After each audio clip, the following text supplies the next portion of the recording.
A Des Moines man gunned down as he sat in his car in the parking lot of an East Side bar. Tonight, his family still wants answers.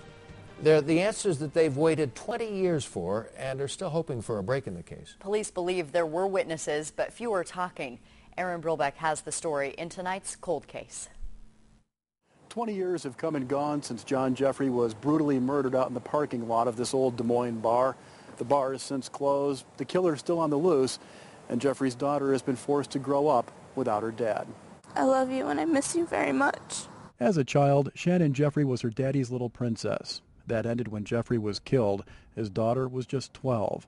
Today, when she visits his grave, she brings a single pink rose, just like the one he brought her on the day she was born, and like the ones he always gave her on special occasions. Well, when I graduated, he wasn't able to be there for me, obviously.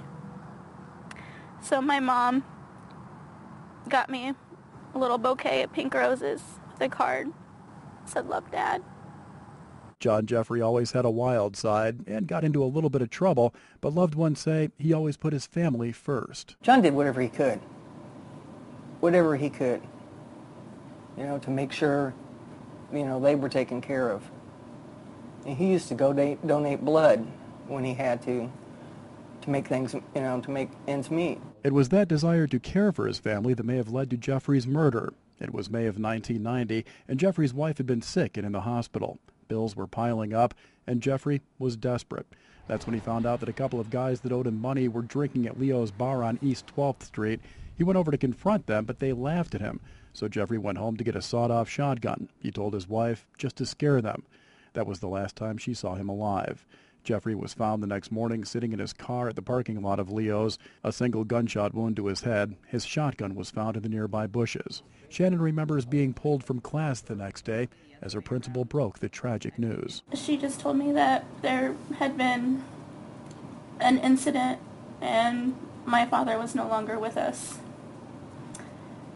And she gave me a hug and she was very kind. Police questioned the two guys who owed Jeffrey money and several other people at the bar, but never made an arrest. Jeffrey's family doubts the police really tried to solve the case. He was just an average guy taking care of his family that he just got swept under the rug. They couldn't figure out who did it in the first few days, so forget it. I'm very frustrated. Shannon has her own child now, a 7-year-old boy who will never meet his grandpa. She doesn't know how to explain to him that sometimes the bad guys get away. And she says she will never be able to explain to him just how much was taken from her the day her father was murdered. Never gets to walk me down the aisle. It's really hard. I've made a lot of bad choices.